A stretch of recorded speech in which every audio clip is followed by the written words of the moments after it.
Well, first of all, thank you for attending tonight. This is going to be a slightly different approach. This is going to be a more open type of lecture. And what I would like to do is to begin with what the future will be. And this is what this particular presentation will be like.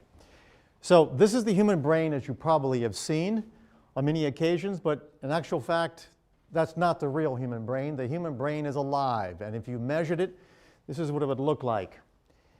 Those flashing patterns you see there are the actual activity of a real brain. We've taken an EEG, quantified it, and we can actually see the activity taking place over the left and right hemispheres. The yellow and the red that you see is effectively what's going on as a person is sitting quietly. There's microstates going on here, being recreated every 20 milliseconds, 50 times a second. There are about 4 basic microstatic patterns, which are the building blocks to consciousness, just like pairs, sets of DNA or base pairs are the information for the last 3 billion years of genetics. Person's quiet. So the question is, suppose you have had access to information within every other person's brain and they had access to yours. What would happen? Has it happened? Can it happen? And what would it mean for the future of human societies? No more secrets. And tonight, that's exactly what we're talking about. Suppose you had access to the information of every other brain on this planet.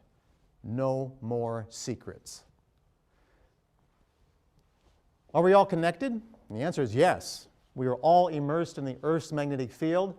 The human species is about 7 billion conductive brains, all sharing this field. Think of 7 billion wires, all immersed in the Earth's magnetic field. This field contains enough energy to store the experience of every human being who has ever lived. It's an easy calculation. Just think about that. All the information of every human brain that's ever lived has the potential to be stored in the Earth's magnetic field with lots of energy left over. There's the Earth's magnetic field. You've seen it on many occasions. In fact, the strength of the magnetic field induced in every brain, right now you're being induced, to put it this way, you are immersed in the Earth's magnetic field, is penetrating through your brain, through your body. And in fact, the strength of the magnetic field induced in every brain by the Earth's magnetic field, when all brains are considered, is almost identical to the strength that each brain generates. Your brain generates in the order of about a picotesla, which is about a trillionth of a Tesla, much weaker than the Earth's magnetic field. But that's the operational intensity. But what does it mean? It means simply this. Such convergence produces the conditions that allow global resonance and the possibility of a human hologram. That is, 7 billion brains, basically immersed in the Earth's magnetic field, all with similar intensities. The whole equal the sum, and the sum equal the individual equal the sum. That sets up the conditions for a hologram. Calculations suggest that the time required for an event in one human brain to diffuse into all other human brains on this planet would be about 10 minutes. And it would occur primarily during dreams or during altered states. In other words, you can actually calculate it. 7 billion brains is an easy calculation. One brain, something you're thinking about right now, how long would it take if we're all connected to diffuse to every other human brain on this planet? About 10 minutes, and optimally during dreaming, when the right hemisphere is dominant. So here's how it would look in terms of an animation. Effectively, there's the representation of the 7 billion brains, almost 7 billion. And ultimately, this connection would take place over time in roughly about 10 to 15 minutes, particularly if you were dreaming, because there's something very different about the right side of the brain, the right hemisphere. Now, has there been evidence that such connections occur? Yes, for decades, verified cases indicate that some people's sudden experiences about a crisis to or death of a loved one occurs on days when geomagnetic activity is quietest. The experiences usually occur during a dream state. Let me give you an example. On the evening of the 5th January, I was visiting, this is from a middle-aged woman. This is one of many cases. These kinds of cases have been recorded certainly since the 1870s. Massive booklets containing this information. On the evening of the 5th of January, I was visiting in my kitchen with some friends. Suddenly, I felt my face flush and I felt ill. In a matter of minutes, I was out cold.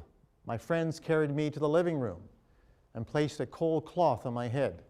They said I opened my eyes and stared for 15 minutes. When I came to, it was exactly 10:30 p.m. That night I was ill and vomited several times. I kept crying and thinking about my sister. Every time I thought about our mother, I felt depressed. The next morning at 7 a.m., my mother called. She was crying and extremely upset. She told me that my sister, who lived 200 miles away, had died suddenly the night before at exactly 10:30 p.m. Now that's a classic one. Now when does it take place? Well, usually it takes place when the geomagnetic activity is less intense. This is an example of a geomagnetic pattern recorded right here in our laboratory at Laurentian University. You can see the perturbations. This is a very active kind of night, a geomagnetically active kind of period. You're looking at various components here. On the other hand, on quiet nights, which is the next one, you can see the difference. In other words, when it's quiet, when it's geomagnetically quiet, the connections between all 7 billion brains have greater possibility. When there's more perturbation, it's like having more noise in the system. Very weak effects, but very strong and emotionally significant impact. Classic example comes from an experimental study. Remember, the most important philosophy that human beings have ever developed has been science and the methodology of science. The most powerful and potent tool has been the experiment. This is an experimental kind of study in where individuals who are dreaming in one room and simply engaging in ordinary dreaming in another room, a person is looking at a picture, a target, a picture. And what we find, and this is the work done at the Maimonides Dream Hospital, or dream studies, what we found is that when individuals are dreaming and someone in another room is looking at a picture, under certain nights, when you look at the dream content is exactly what the picture was the other person was looking at. And it's so obvious that not only does the dreamer know, but if you gave the description of the dream and a series of different pictures and said, pair the dream content with all of these pictures, they'll pick the exact picture that was being concentrated upon. Notice that the black circles indicate that when the geomagnetic activity was quiet, very, very quiet, that's when the dream content of the dreamer corresponded with the details of the picture upon which the other person was concentrating. Now think about that. Every time you sleep near someone, are they influencing your dreams? Or at a distance for that matter. But those are correlational studies or experimental studies. Here's a more important question. Why don't these experiences occur more frequently? Or is your brain more like a television remote that is randomly changing channels and ever so often overlaps with the source? What would happen if a procedure was developed that allowed direct access to whole information, to all of it? All right? Suppose there was a technology, and that's what we're talking about tonight. Can the ability to access information at a distance be trained? And the answer is yes, it is, and we've trained it. One such person is Ingo Swann, who helped develop the phenomenon of remote viewing. Ingo Swann is the individual, and this is Ingo. Ingo Swann was involved with the development of this remote viewing for the Central Intelligence Agency for the United States many years ago. The idea is, can you access information at a distance? As opposed to saying it can't happen, suppose we say it does happen. You realize, let me ask you this. If I told you 200 years ago that I had a device that I could put to your ear and you could hear what was going on the other side of the Atlantic, you would say that's crazy. But now we call it a telephone. Right? If I told you 400 years ago that I had a device which allowed me to measure and represent your friend, and I could play it back long after he was dead, and you could see that person, you would think it was magic. That's called filming. That's called a video. So think of it this way.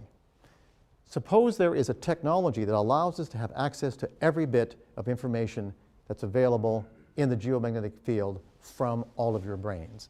That's what he did. Well, let me show it to you. He learned to identify experiences that originated primarily in his right hemisphere as pure images and experiences. Here are some examples while he was sitting in a closed chamber in our laboratory here at Laurentian University and asked to draw what experimenters were seeing based upon random selection of targets. So here's what we did.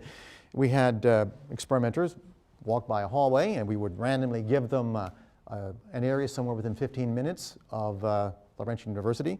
They had 15 minutes to get there. They would simply look at the target. These were randomly selected targets. Let me give you just a few. This is where you begin drawing. Curved building, tall vegetation, angular, natural, breeze, cool, convex, motion of some kind, a sense of vista, a smokestack in the distance, arena, trees, sense of a conveyor, smell slightly bitter. Now what I've done here, I've simply typed out what he's written down. He was an artist. He was a postmortem artist as a part of his training. Car, more than one. Slight slope, grotto, mine, entrance to, round and large, distant stack, road. Now don't forget, he's sitting in a chamber now, and we're measuring his EEG. And we've enhanced its capacity with the technology I'm going to show you in just a few minutes. All right? Two major cuts near a closure, depression, circular, something goes in, motion or movement, conveyance motion, cars. And what was the target? You all know what it was. The target was the experimenters had gone to see Science North. There's what he drew. That's what it looks like.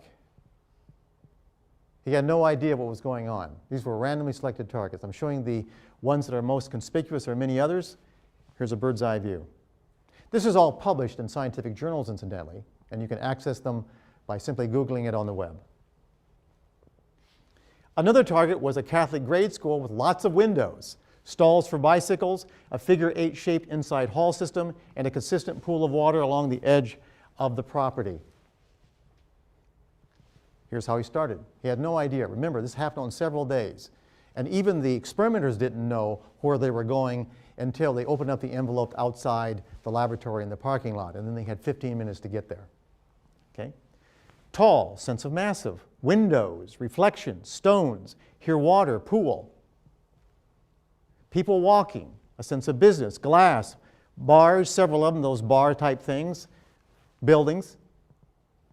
Glass, throwaway slope, colors. Now glass, now the bars he's talking about are like bicycle-type things, where you put in bicycles. And of course, he concludes it's something like a church or a school of some type.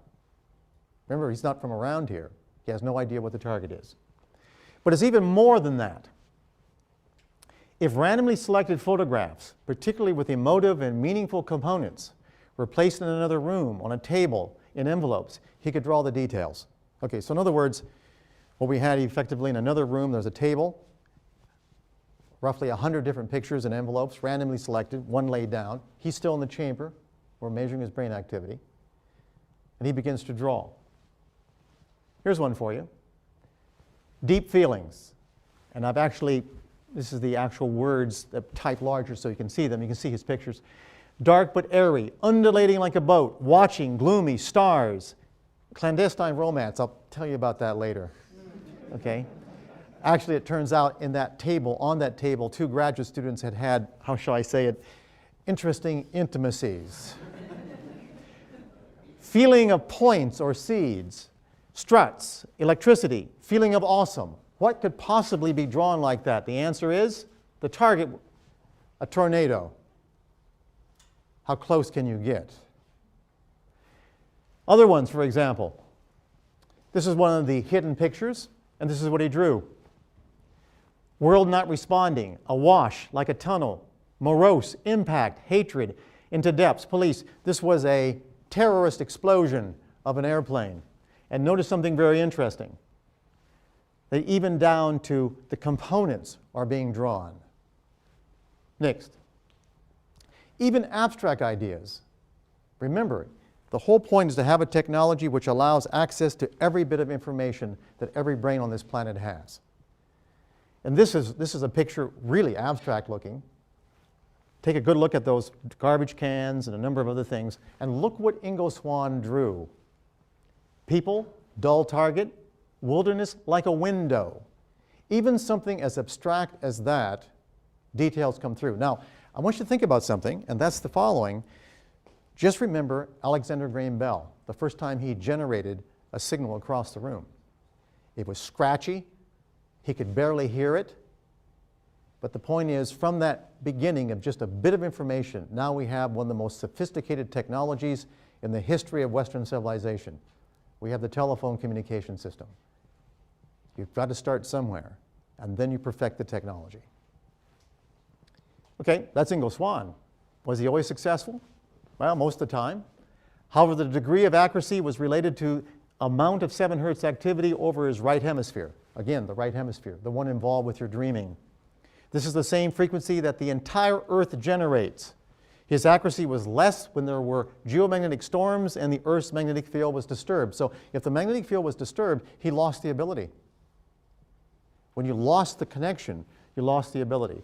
For example, there's an actual EEG. Back in the days, we only had 3 channels.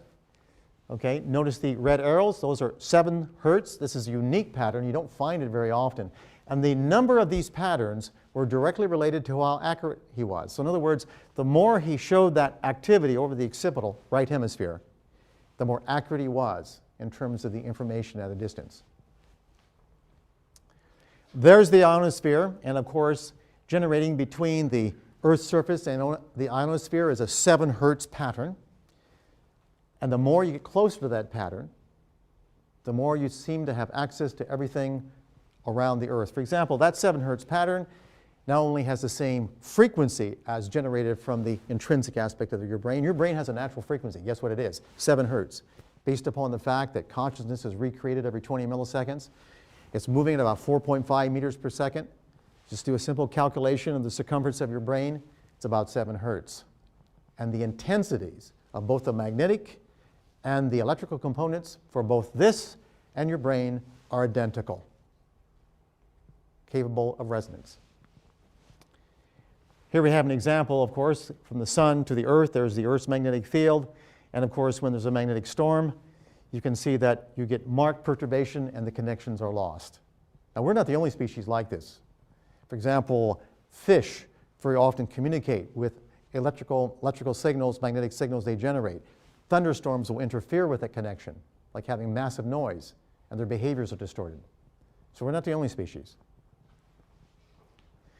Now, here are some examples of ordinary people drawing pictures of what they experience about a target when they are exposed to geomagnetic-like fields. In other words, is it just one kind of person, or just some people? And the answer is anybody can do it if you expose them to the field. Here is the target picture hidden in another room. This was a target picture, very much like the Ingo Swann procedure. And here's what a university student exposed to the appropriate magnetic field drew. Look at the connections. Remember, this is a situation very much like early Bell, because it's very, very scratchy at this point, but look at the essentials. Go ahead and connect them. We can see, for example, the emphasis on the shape, the eye. Remember, this is hidden in an envelope.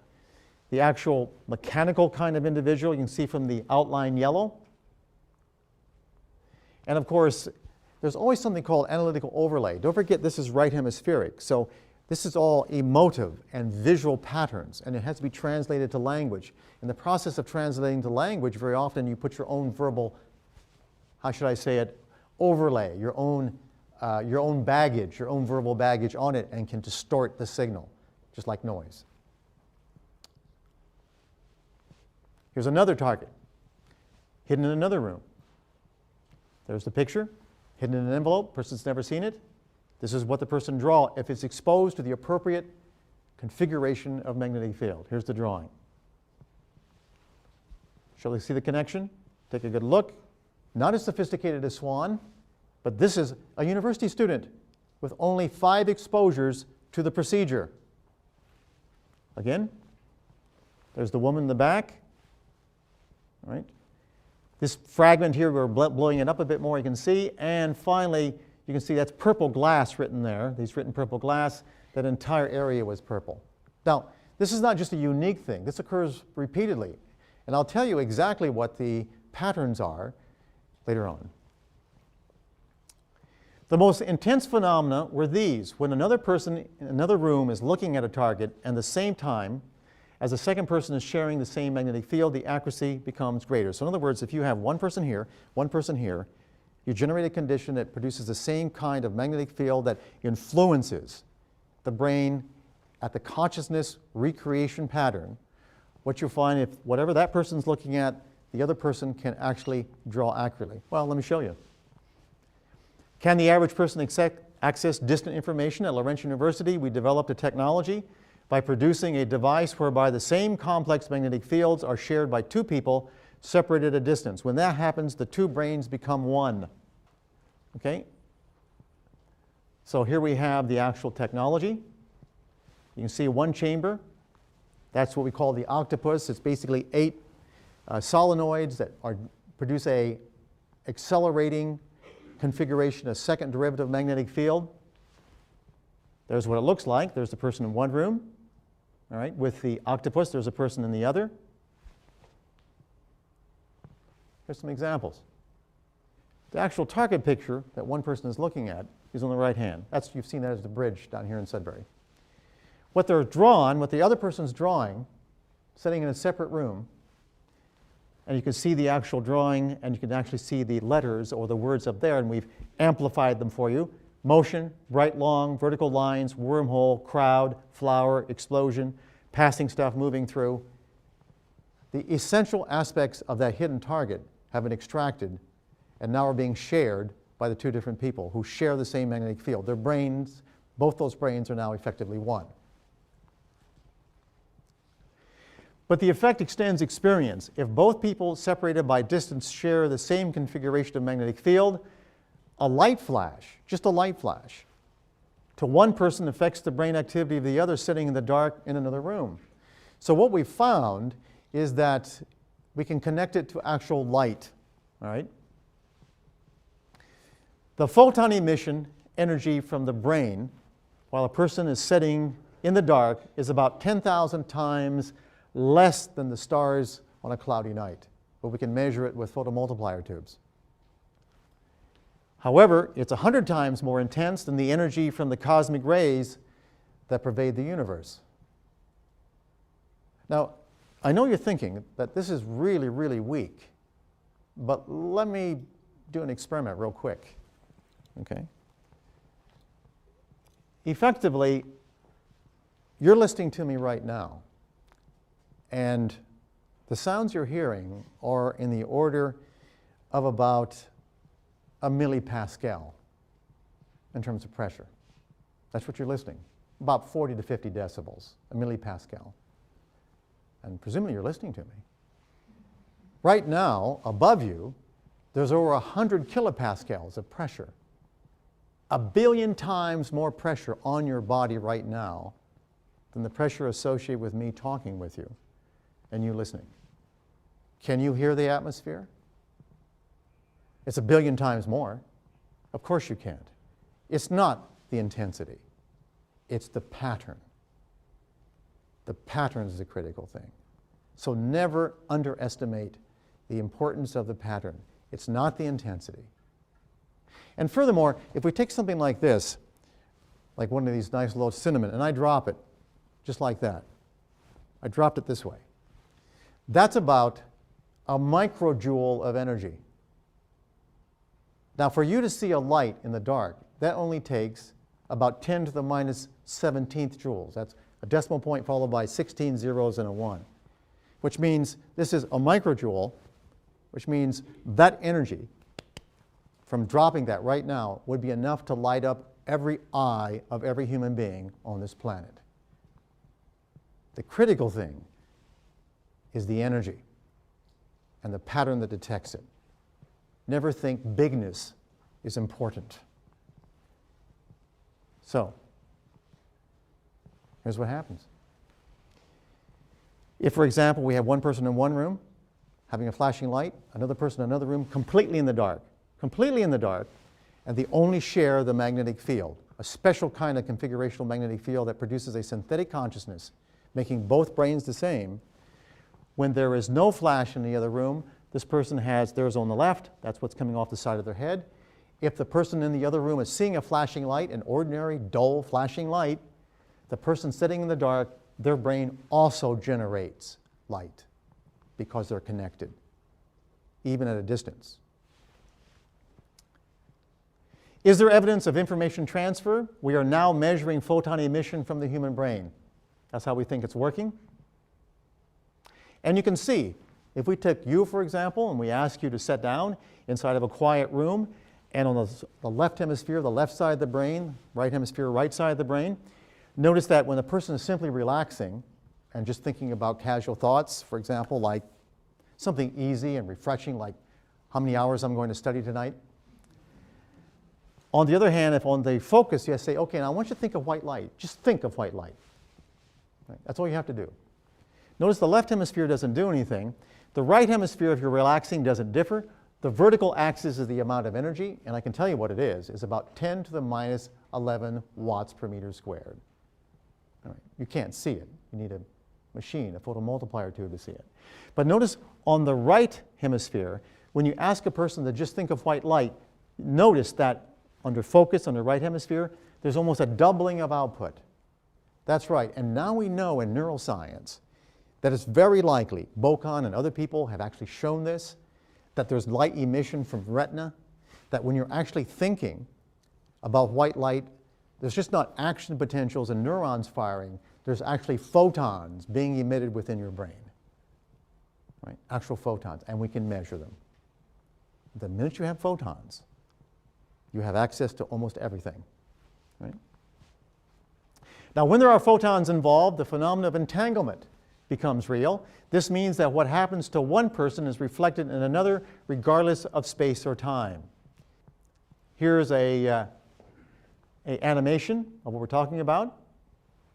That's entanglement. In other words, entanglement means that effectively, the minute you have two people connected, photons here and photons here, we really don't know right now when that photon is flashing in the other room, is it the same photon that shows up in the other person's brain instantaneously, or there's simply entanglement. But if you have entanglement, you understand what that means. That means you have information at a distance. You change something here, you change something here instantaneous. Already physicists are doing this. They call it teleportation because they're a bit more dramatic. All right.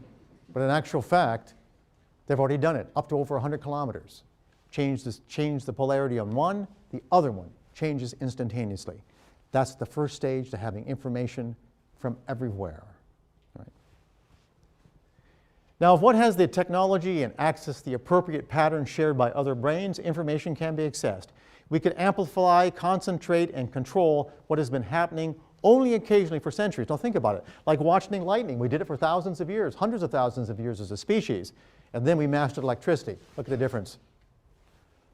We watched birds fly, wondering what it would be like. We never did have wings. We never developed them. But now we can fly. We call it an airplane. If you can imagine it, it can be done.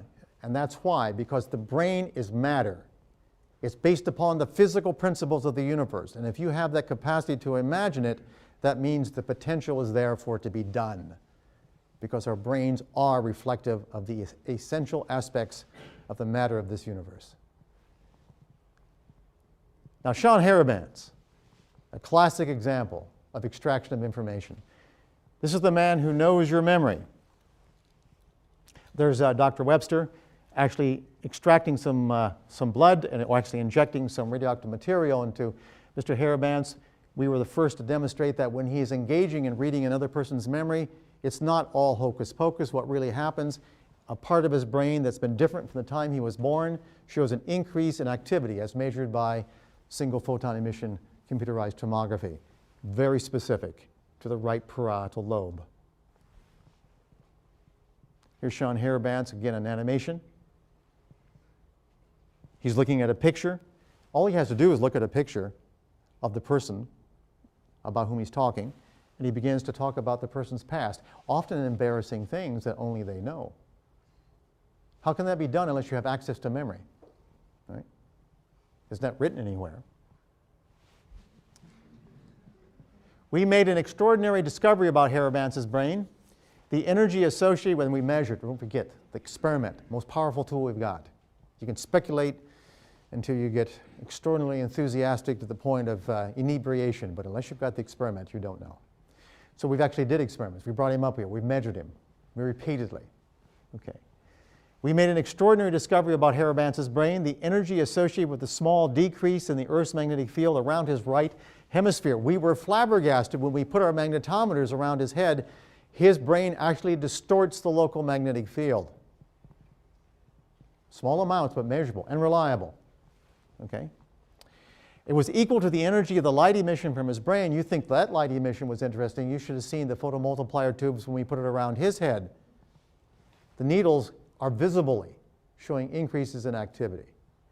And the more the photons increased, the more the magnetic field dropped. And that energy was equal to the activity of the neurons. We actually calculated the number of neurons that he was showing activity by looking at our quantitative EEG. In other words, conservation of energy. The longer Mr. Harabanz was close to the subject, the more the subject's brain began to show the patterns of Harabanz's brain. Let me give you an example. Harabanz and the subject. This is our EEG. Okay, single channel, obviously we do 1020. Okay. But notice that as he sits there, they become more and more synchronous. At that point, when they become synchronous, he actually begins to extract information and begins to tell information to the other person, the person sitting there, information that is only they know about. Now, if you haven't heard of Harabanz, well, let me put it this. There used to be an ex-leader of Iraq who hid in a hole. Guess who gave the information or where the U.S. government found him? It was Sean Harabanz. The point is, if you have access to information, you can get it from anywhere. But we have to know what the mechanism is. Well, right now you say, that's unbelievable, Doc. That's so far-fetched. Well, let me ask you this. If you now have a radio system that's really, really good, you can pick up a channel from anywhere in the world. 500 years ago, if I'd have told you that, you'd have said that was crazy. We think his brain became connected with the brains of the people nearby through the Earth's magnetic field. Something like this. It seems to only work when he's close. Okay? So as he gets closer and closer, and we see it, we repeatedly, time after time, the more they're close to Harabanz, the more their EEG activity became like his. And we suspect that what happens is he began to extract information. I'll show you how in a second. During the connection, there was enhanced brain power at 7 hertz over his right hemisphere. You can see the red arrow. That refers to specifically the 7 hertz band coming off his brain. Remember the 7 hertz, intrinsic pattern to the Earth itself, the same pattern that Swan had, and seems to be something fundamental. Now, the 7 hertz is tied to something called the hippocampus, the gateway to memory. And if you access that, you access all the information that's being consolidated in your experience. Remember, your memories are nothing more than synaptic patterns. That's all they really are. And the gateway to that is the hippocampus. Is there another homogeneous field to which all of us are exposed? All right. There are the communication systems of the web, internet, and the massive electromagnetic matrix that it creates. I'm just giving you one. There's others, you know. Let's take a good look at it. That's sort of a diagram of it. You can see that effectively right now communication systems are so pervasive that we all are immersed in this background that we call communication systems. You know, interesting thing, at one time we used to have radar sent out and reflected back in order to see things at a distance. Now the electromagnetic density of all the communication systems are so great, they generate a shadow. We don't even have to generate radar emission anymore. We're living within the shadow, quite literally, of a massive electromagnetic field generated by communication systems, which means we're immersed, all of us, in a homogeneous secondary field called the communication system, called the modern technology. And much of it is pulsed, very much within the range of the brain, the human brain. So I ask you this question. What would it mean if you and everyone else had access to the information of every other brain on this planet? I want you to think about that for a second. In fact, I'll repeat it. What would happen, or what would it mean if you and everyone else had access to the information of every other brain on this planet? So there's 7 billion of us roughly. what would happen? First of all, knowledge is the ultimate power. And as you know, revolutions occur when about 50%, and this is historical, when about 50% of the population becomes educated, that's when you have revolutions, historically, okay? When they become literate. That's why people are often, and dictators are often against literacy or access to free information. But what would happen? Knowledge is the ultimate power. First of all, the control of populations is based upon a few having discretionary information over the many. Call them governments sometimes, right? Or administrations. Okay. Economic advantage derives from proprietary information. If everybody had equal access and knew what the other person was thinking, do you think there'd be rich people? Think there'd be poor people? And finally, the success of governments depends upon sequestered facts. Do you really think governments could have their power that they have right now if you knew everything they were doing? Of course not. We have seen the impact of leaking information through the web, haven't we? It's enough to make some people want to take the person who leaked it and bring them back and basically prosecute them for treason or some other kind of confabulated reason. What would happen if you had access to all information from every other human brain through a new technology that is now being developed? And the answer is no more secrets. Thank you.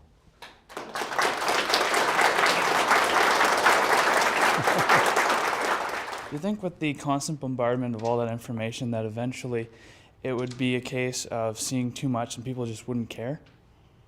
And so you could hide the secrets in plain sight? If you have access to information for the average individual and you make it such that all 6 billion, 7 billion people see it, what most people do is they extract the essence. Right? So I don't think you can hide important things. Critical things people see right away. I hope that answers your question. I think you're talking about sensory overload. And the answer is that, well, I'll put it this way. If somebody suddenly realized that there's going to be a limited amount of food, I think most people would figure that out pretty quickly. Right? You wouldn't hide it very easily. Right? Fascinating talk. I'm very impressed. I don't know this area very much, but one thing I kind of try to understand is that since you or anyone else can have a vast amount of information you can get through this kind of system, then specificity, how you can achieve specificity. For example, in the beginning of your talk, right, you're talking about the sister's sudden death who was 200 miles away. Right. Then how on the earth there are 6 billion of different people on the earth and you have access to all this brain, then how can you specifically connect to your sister, for example? Do you think you have some kind of physiology difference or genetics involved in that? Well, what we can do, in terms of the question was, there's 6 billion, 7 billion sized brains. How do we get congruence? First of all, we know that genetically the congruence is much greater than suspected. And what we don't know right now is the actual fine tuning, the actual, for example, if you're playing a radio, I mean, if you have systems or stations that are very, very close together, they tend to overlap. So the critical thing is how much discrimination there is. If we took a look at the fact that are all the brains that different, and the answer is probably not. There is going to be some overlap. There's going to be some distance factors in terms of we know that most of these phenomena tend to occur within a couple hundred kilometers. And the more genetically similar they are, the more likely there are to be congruent. In other words, identical twins, people who have reinforcement histories that are shared, are much more likely to have these kinds of connections. So to answer your question, it would be sort of like the technology we have to develop. I mean, there used to be a phenomenon called a foxhole radio, where if you put together the right carbon and things, you could pick up local channels, but a lot of channels were going, it was all gobbledygook. And so we got better kinds of technology, and now we can separate out these different signals. So right now, think of the brain as that simple old radio system. And with modern technology, or with more sophisticated understanding of the brain, we may actually be able to discriminate these different sources. I don't know if that answers your question, but that's how I would accommodate it. The other feature, too, is to realize that, well, right now, I have a board here. At any given time, that's how much energy is associated with your thinking, the single action potential. Let's assume, for the sake of argument, you look like a very intelligent person, that you've got, let's say, at least 10 billion neurons that are activated. Okay, so that would be basically 10 to the minus 10th joules. Okay, and then assume that they're all firing about 10 hertz. That means roughly you got about 10 to the minus 9th joules. That's how much energy, about a nanojoule, is associated with your thinking at any given time. Now, in your lifetime, how long are you going to live? What do you figure? 100 years? Let's be really nice and give you a couple gigs, okay? We'll give you a couple gigaseconds, okay? So if you live to be a couple gigaseconds, or about 10 to the 9 seconds, okay, the amount of energy, just a thought associated with your thinking, would be about a joule. Just your thinking. We're not talking about metabolic activity now. So I'm not talking about the fact that you're generating about 10 watts, 10 joules per second from your brain because of the blood flow and because of the metabolic activity of the cells. I'm just talking about that component associated with your thinking. So that's how much you've got in your lifetime. Okay? Now, the Earth's magnetic field, okay, is effectively, for all practical purposes, if we can actually calculate it out, something has a magnetic dipole such that it has the capacity to store roughly about 10 to the 18th joules. Right? So that means that for all practical purposes, whatever this information is, all right, and let's multiply by the number of people on the planet, we got lots of information to store, lots of energy potential to store it everywhere. You're right, the critical thing is how to get it back. That's the hard part. Right? So really, if we talk about the energy involved with your entire life, my life, right? All the neuronal activity associated with memory, it's only about a joule, okay, just the electromagnetic component. And if it's represented within the energy of the whole Earth's magnetic field, I showed you earlier, you could store every memory that ever existed. The critical thing is the access. That's the hard part. So what you're saying, if I understand correctly, that you can actually, your brain can store right. all of this information, but when you need to have access to specific target, what you're saying is you can have that. Well, effectively, what we're saying is the following, is that, well, let's take your brain. You look like you, just a second. Yeah, okay. All right, let's take a look at your brain. Your brain, for example, probably has close to something like 10 to the 13th synapses. All right, 10 to the 13th synapses. That would be a good guess. And you could talk about that as the upper limit of information. Okay? So you're getting into the terabyte range. Okay? I guess the big thing in terms of differences is those shapes. All right? That's how many synapses we all have, at least in the cortex, cerebral cortex. But the other feature is everything is slightly different. Okay? Now, that's the specificity. That's going to be the hard part for now. But with computer technology, it makes it much easier to model. In order to preserve secrets, is it possible for, say, governmental entities to induce a condition much like a geomagnetic storm artificially? Well, actually, I'm going to answer that question because we've actually done the experiment. Ingo Swann, you saw his data. And we actually decided to see if we could block Ingo Swann. And so what we did, and you're going to love this, guys, what we did is we had the targets in the other room, and we had our solenoid here and our solenoid here. Okay, so here's a solenoid generating a magnetic field. And incidentally, if you really want to understand the nature of how this works, consciousness is a second derivative. It's a rate of change. And the minute you begin to play with that, as we have in our laboratory, you begin to alter consciousness capacities. People are aware of things they're typically not aware of. We've done this on many occasions and published elsewhere. But for Swan, what we found is that he was tremendously accurate. But if we generated a magnetic field across the target with a function generator or with an ordinary kind of DOS system, nothing happens. The only thing that blew it away is if we use Windows. If we use a Windows-based system, if you've ever seen Windows, next time you get a chance, go ahead and do a spectral analysis. Windows saturates every frequency. It blows away every frequency. And that was the only time he could not detect, is when we used a magnetic field generated by a Windows system. Okay. So that tells you something, doesn't it? It's a great insulator, a fantastic insulator.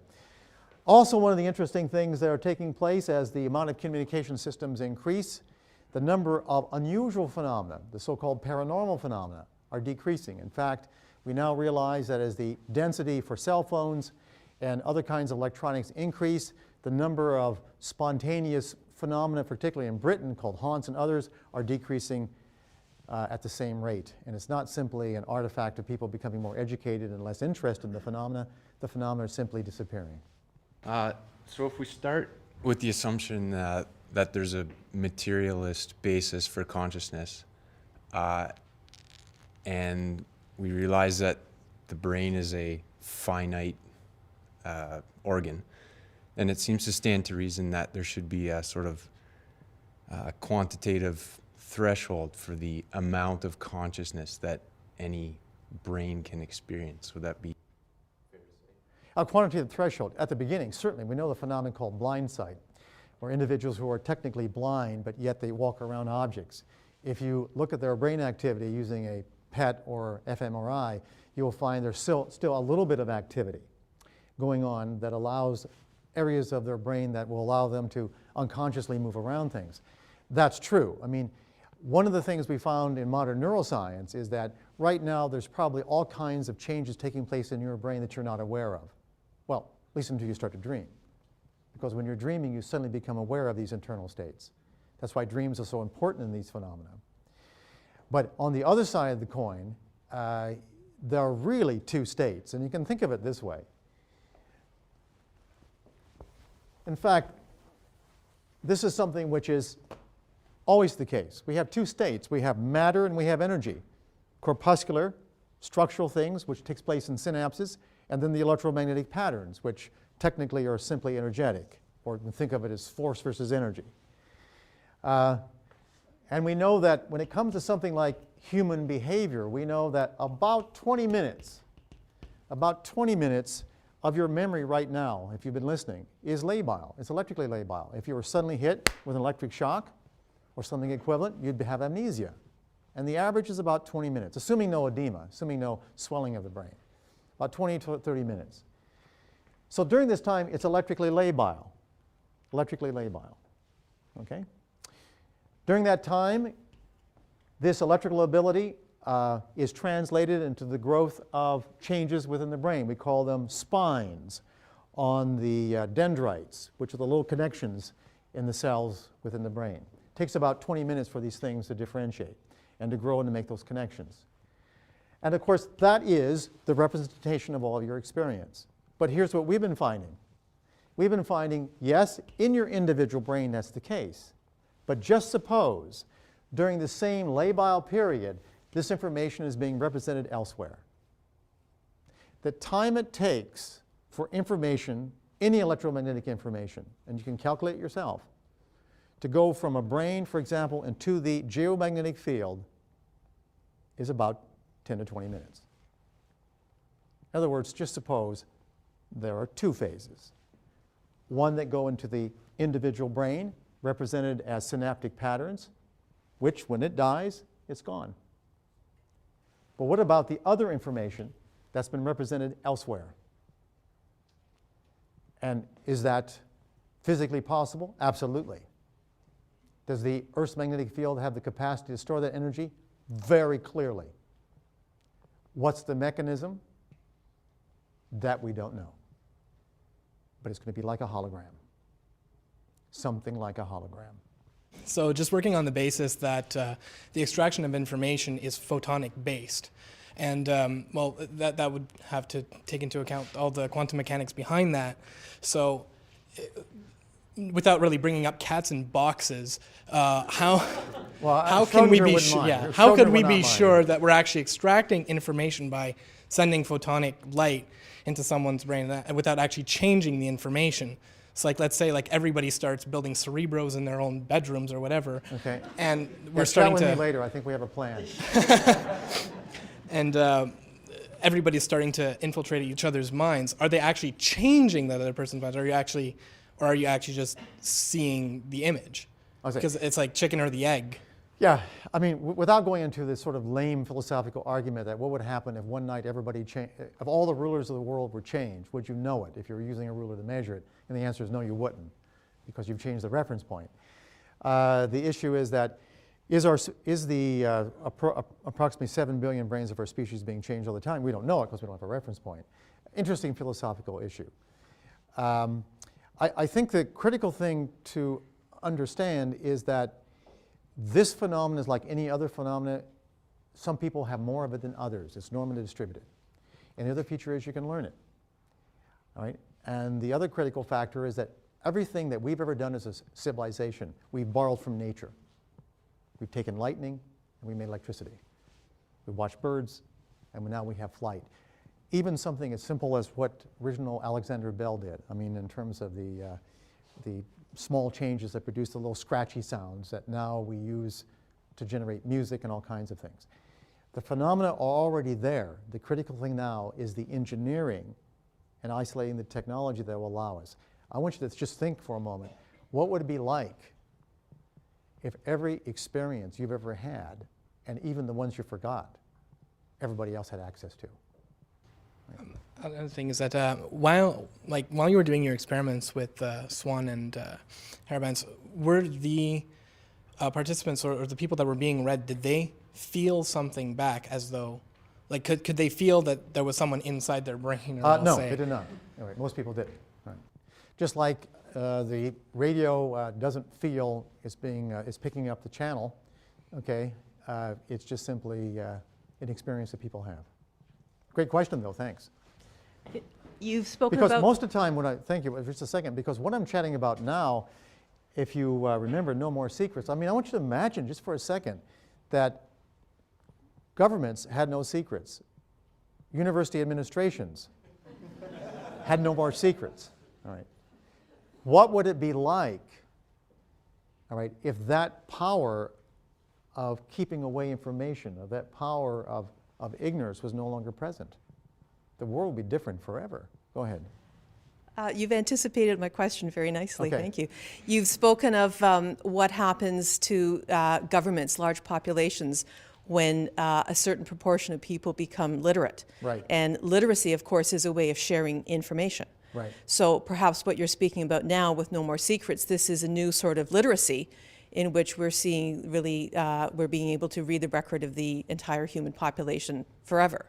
Well, so therefore, what do you suspect would happen? What would you predict would happen once this, this skill that can be learned would be achieved by a significant proportion of the population? Well, I would say the following. I mean, just suppose right now you could feel the searing, burning bullet of whoever's being killed in northern Africa right now. Or just suppose right now you could feel the unbelievable torture of having your stomach empty in Central Africa. I'll guarantee you there'd be no more war and there'd be no more starvation. That's one of the implications. An empathic civilization. That's right. Thank you. Yeah.